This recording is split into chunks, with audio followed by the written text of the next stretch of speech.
What if Solomon manipulated the world? What if the wisest man who ever lived used his intelligence for evil? Solomon, the king who asked God for wisdom to govern with justice, has always been remembered as one of Israel's greatest leaders. But what if, instead of building the majestic temple of Jerusalem, he used this divine gift to manipulate, control, and conquer? Imagine a kingdom where faith was replaced by fear and power by oppression. Today, we'll explore this alternative story, a reality where Solomon chooses a dark path and transforms his wisdom into a tool for destruction. But hold on, this isn't about criticizing Solomon. It's about reflecting on our own choices. Because sometimes what God gives us to do good can be twisted when we put our interests above divine purpose. So, stay with me until the end, because what you're about to discover will surprise you and maybe leave you thinking about how even the greatest blessings can become traps if not used under the right direction. Ready to reflect on this? What if? Let's go. Solomon, the man who asked for wisdom and received much more than he could imagine.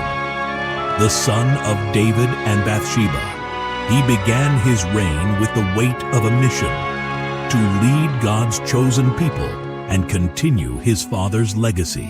And wow, did he start strong. While other kings asked for riches, land, or victories, Solomon asked for discernment. And do you know what he got? All of that and more. He quickly became famous for his justice. Remember the story of the two mothers fighting over the baby? Solomon brilliantly proposed splitting the child in half, revealing the true mother through love. Genius, right? This reputation spread quickly. Kings from afar came to hear his advice, bringing luxurious gifts just to learn from him. And that's when Solomon began building what would be Israel's golden age. But he didn't stop there. Solomon was responsible for constructing the famous Temple of Jerusalem, the spiritual center of the people of Israel. It was the place where God dwelled, where the people connected with the Creator. Everything seemed perfect: divine wisdom, wealth, global influence, and a kingdom that thrived like never before. But not everything was perfect. Despite all this greatness, Solomon had his flaws. He couldn't resist forming alliances with other nations, marrying foreign women, and allowing their gods into Israel. Slowly, idolatry infiltrated the kingdom. And while Solomon maintained his brilliance as a king, this shadow began to grow. Let's be clear, in the story we know, Solomon had highs and lows, but his wisdom remained a positive legacy. However, today, we're exploring a different path. What if, instead of using his wisdom for good, he chose the opposite side? What would a Solomon who used his divine intelligence to manipulate, dominate, and rule with ambition above all else look like? This story is just beginning. And it all began with a question that changed the course of history. Solomon, what do you want me to give you? Imagine that. God himself appears and gives Solomon a blank check to fill out. And the young king, instead of asking for riches or power, chooses wisdom to govern the people. The result? God not only granted the request, but gave him bonuses, wealth, honor, and a promise of longevity if he remained faithful. What an incredible start!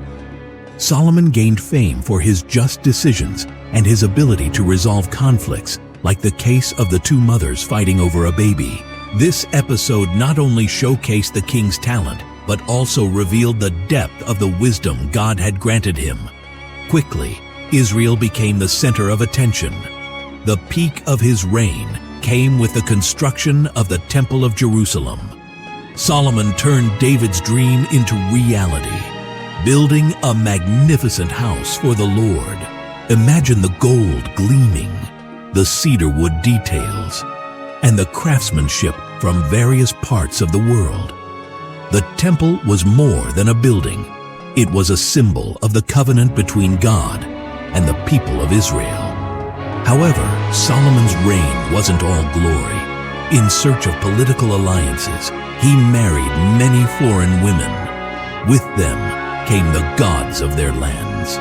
Solomon's heart, once wholly devoted to God, began to divide. Yet he continued to impress the nations around him. His wealth was unparalleled, his wisdom unmatched, and his power absolute. But what if, at the height of his glory, he realized he could use his wisdom in a darker way? What if Solomon abandoned the temple and God's purposes to build an empire based on fear and manipulation? This is where our alternative story begins to unfold. When Solomon, full of wisdom, decides to use this divine gift for his own interest, a turning point that would redefine not only Israel's destiny, but the course of history as a whole. What if, in the moment Solomon realized the scope of his wisdom, he chose a dark path? Imagine this scenario. Solomon, impressed by his ability to influence and manipulate, decides not to build the Temple of Jerusalem. Instead, he focuses on constructing fortresses, castles, and palaces in all the strategic cities of Israel, consolidating his power. He realizes his wisdom can control not just his people, but also the kingdoms around him. Instead of leading with justice, Solomon becomes a master of political manipulation. He uses sweet words to conquer, alliances to deceive, and strategies to subjugate entire kingdoms. Rulers of other nations, who once sought him for advice, now find themselves trapped by his sharp intellect. The alliances with pagan nations are no longer merely diplomatic. They become the heart of Solomon's plan. He adopts their gods, not out of faith, but as a tool of control. He creates a hybrid kingdom, devoid of spiritual identity, where fear replaces reverence for God. The people of Israel, once united by faith, now live in a constant state of confusion and oppression. Without the temple as a spiritual center, Israel loses its connection with God.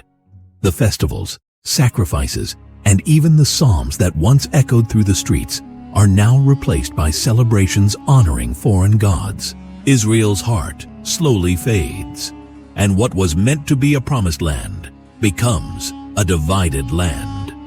Solomon, in his thirst for power, transforms the gold meant for the temple into coins to fund armies.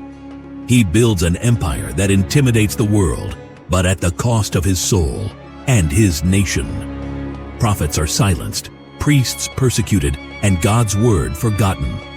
The divine plan, reliant on Israel's obedience, is disrupted. What becomes of Solomon? He lives as a feared king, but never a loved one. His wisdom, meant to be his greatest blessing, becomes his curse. He doesn't write proverbs that edify, but strategies that enslave. He doesn't lead with a heart for God, but with a mind consumed by greed and selfishness. In this alternate universe, Israel doesn't become a light to the nations, but a shadow of its former glory. Without the temple, the Ark of the Covenant is forgotten, and the people spiritually scatter.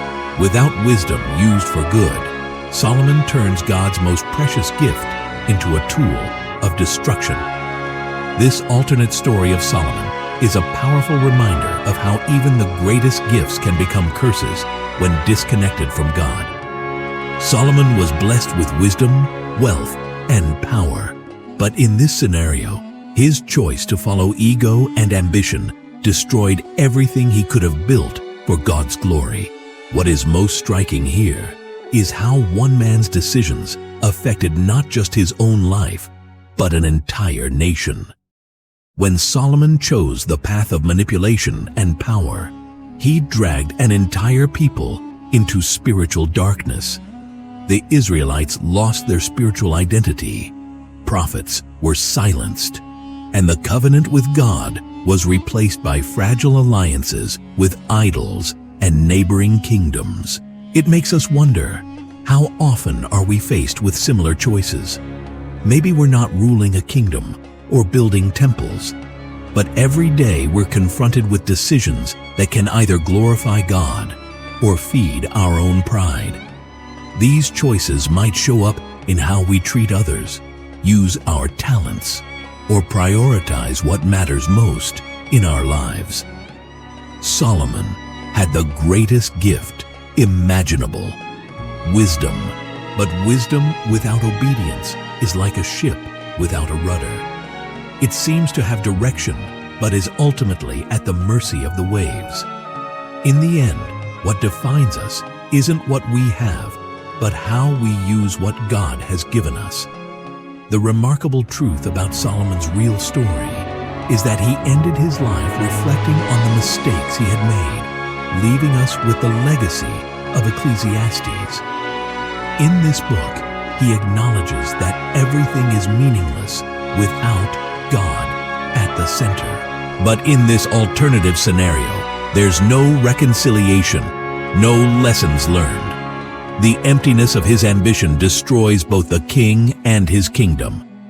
This story is a powerful invitation for us to examine our own lives. Are we using our gifts to connect with God and fulfill His purpose? Or are we losing ourselves in the pursuit of power, wealth, or approval? True wisdom comes from living aligned with God's will, even when it requires sacrificing our own desires. Because, in the end, what truly matters is being at the heart of His plan. Today is the perfect moment to reflect. What are we building with the blessings we've received? Are we creating something that glorifies God, or something that serves only ourselves? The choice is in our hands, just as it was in Solomon's. What if we decide to always follow the path of obedience? Did this story of Solomon make you reflect on your own choices? Because let's face it, what we've learned here goes far beyond an alternate biblical universe. It's about understanding that every decision we make can shape not only our destiny, but also the impact we have on those around us. If you enjoyed this What If and want to continue exploring these possibilities, leave a comment. What other Bible stories would you like to see with an alternative ending? Just imagine, if Delilah had run away with Samson, what would life be like for this couple? The possibilities are endless, and I would love to hear your ideas. And don't forget to like, share, and subscribe to the channel. This helps us bring this type of thought-provoking content to more people. Also, hit the notification bell so you don't miss the next episodes. Thank you for being here and dedicating your time to this journey of reflection. See you in the next What If. Until then, may your choices always lead to what is good for you and everyone around you.